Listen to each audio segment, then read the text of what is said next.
Halo teman-teman, welcome back to my channel. Kali ini kita akan membahas ulangan harian Bahasa Indonesia bab 3 kelas 4 SD, yaitu lihatlah sekitar. Langsung saja ya teman-teman, kita ke contoh soalnya.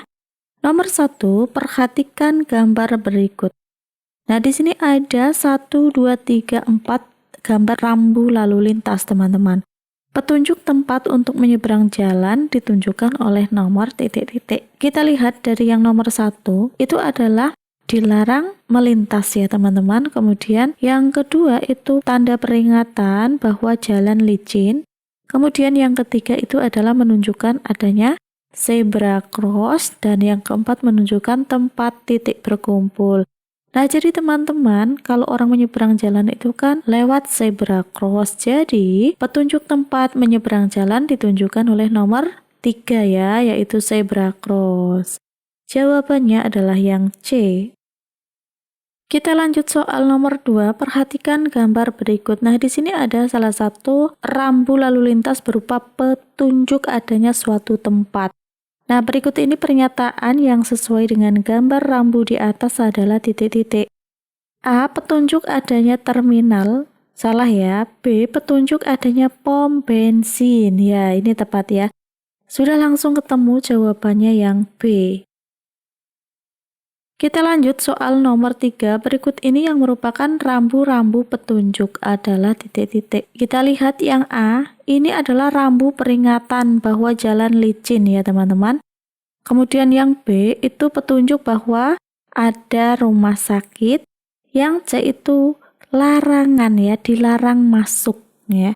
Kemudian yang D dilarang ada sepeda. Jadi yang merupakan petunjuk adalah gambar yang B.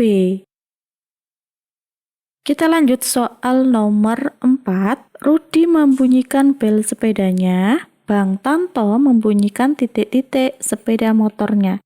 Nah, kalau di sepeda itu namanya bel, kalau di sepeda motor namanya apa teman-teman? Kata yang tepat untuk melengkapi titik-titik di atas adalah titik-titik. Apakah A. Kentongan, B. Klakson, C. Lampu, D. Sirene. Jadi teman-teman, yang benar adalah yang B ya, klakson. Kita lanjut soal nomor 5, nelayan mendayung sampan. Roni titik-titik sepeda.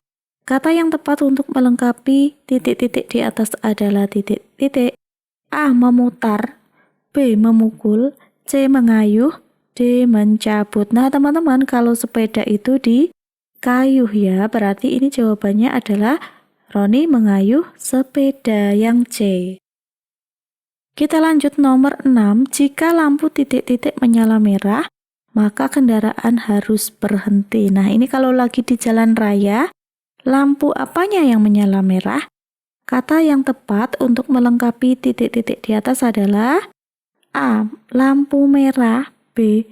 Lighting, C. Lalu lintas, atau D. Pak Polisi. Nah, yang menyala di jalan raya itu adalah namanya lampu lalu lintas ya teman-teman. Jadi jawabannya adalah yang C.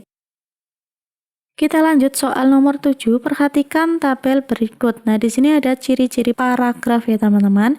Yang pertama, mengandung pendapat tentang suatu permasalahan. Yang kedua, mendeskripsikan tentang bentuk benda. Yang ketiga, berisi data akurat yang dipakai untuk meyakinkan orang lain. Yang keempat, mempengaruhi pembaca untuk melakukan sesuatu.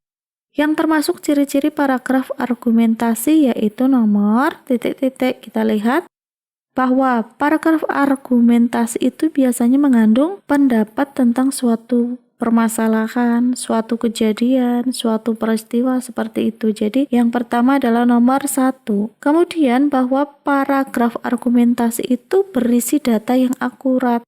Tempat kejadiannya kapan, jumlahnya berapa, itu sangat akurat untuk meyakinkan orang lain yang membacanya. Jadi yang kedua adalah yang nomor 3. Jadi jawabannya adalah 1 dan 3, yaitu yang B. Lanjut ya teman-teman, soal nomor 8. Kalimat berikut yang berisi pendapat adalah titik-titik. A. Ada 5 anak yang sedang bermain sepeda. Nah, teman-teman, jika ada jumlahnya, ada tanggalnya kapan, harinya kapan, itu merupakan fakta ya, bukan pendapat. Kita tulis di sini fakta. Nah, ini adalah data. Yang kedua, B. Pak Rudi pergi ke Jakarta pada tanggal 4 Desember 2023. Ini juga fakta. Kemudian yang C, ayah berangkat ke stasiun bersama dengan teman-temannya. Ini juga fakta. Nah, yang berupa pendapat atau opini itu adalah yang alangkah baiknya kalau para orang tua membiasakan anak untuk bangun pagi. Ada alangkah baiknya, ada kata sebaiknya, agar lebih baik, seperti itu ya. Itu adalah pendapat atau opini. Jadi jawabannya yang D. Kita lanjut soal nomor 9. Bibi cermin sambil mematut diri. Kata cermin seharusnya mendapat imbuhan. Apakah menjadi mecermin, B menjadi bercermin, C menjadi kecermin, atau dicermin. Nah, kata cermin ini harusnya mendapat imbuhan ber ya, sehingga menjadi bibi bercermin sambil mematut diri. Jadi jawabannya yang B. Lanjut soal nomor 10, capung terbang di udara. Kata terbang mendapat imbuhan titik-titik. Apakah di-an sehingga menjadi capung diterbangkan di udara? Nah, capung itu dapat terbang sendiri ya teman-teman, jadi tidak perlu diterbangkan. Kemudian yang B mendapat imbuhan ke-an sehingga menjadi keterbangan, atau C me-an sehingga menjadi menerbangkan, atau D ber-an menjadi berterbangan. Nah, jadi teman-teman, imbuhan yang cocok untuk melengkapi capung terbang di udara adalah berterbangan. Itu menyatakan bahwa capungnya lebih dari satu ya. Capung berterbangan di udara. Jadi jawabannya yang D. Kita lanjut soal nomor 11. Kata berimbuhan ber-an terdapat pada kalimat A. Aldo berperan sebagai kuda terbang. Nah, berperan ini adalah ber ditambah peran. Jadi tidak ada an-nya. Kemudian yang kedua, anak-anak berlarian di halaman. Nah, berlarian kita lihat itu adalah ber ditambah lari ditambah an ya. Kemudian yang C, Alfi dan Ega bermain gangsing. Bermain kalau kita bongkar ya, itu adalah dari kata ber, imbuhan ber ditambah kata dasar main. Sedangkan yang D, Nabil bercermin di kaca. Kata bercermin itu adalah ber ditambah kata dasar cermin. Nah, jadi teman-teman, yang berimbuhan ber-an itu adalah pada kalimat anak-anak berlarian di halaman. Jawabannya yang B. Kita lanjut soal nomor 12. Imbuhan ber berubah menjadi B pada kata titik-titik. Apakah A. belajar, B. bekerja, C. bermain, D. berkunjung?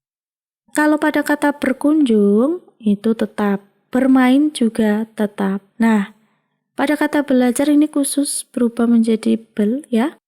Sedangkan pada kata bekerja, nah ini berubah menjadi be. Jadi jawabannya adalah yang B. Kita lanjut soal nomor 13. Lintang berambut panjang. Kata berambut artinya titik-titik. Apakah A. memotong rambut, B. memakai rambut, C. memiliki rambut, D. mengikat rambut? Nah, kata berambut ini artinya adalah memiliki rambut ya teman-teman. Jawabannya yang C. Kita lanjut nomor 14. Rumah Dinar menghadap ke selatan. Dia berjalan dari rumahnya belok ke kanan. Sekarang Dinar berjalan ke arah titik-titik. Kita bikin ini ya, arah ya. Atas adalah utara, ini adalah selatan. Di sini adalah timur dan di sini adalah barat. Nah, teman-teman, berarti kan Dinar keluar dari rumah itu menghadap ke selatan. Nah, kemudian dia belok ke kanan, dia belok ke sini ya, teman-teman. Jadi sekarang Dinar berjalan ke arah barat ya, teman-teman. Jawabannya adalah yang B.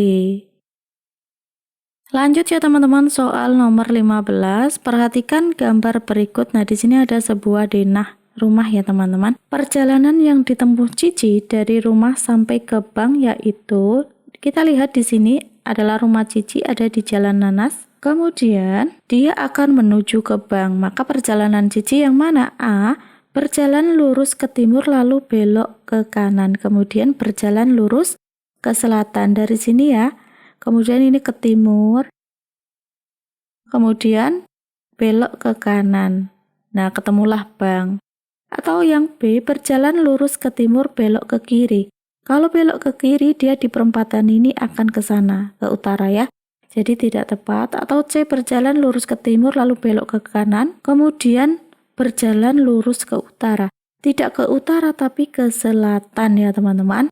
Kemudian yang D, berjalan lurus ke barat lalu belok kiri. Kalau ke barat ke sini, belok kiri ke sini. Tidak ya, jadi jawabannya yang paling tepat adalah yang A.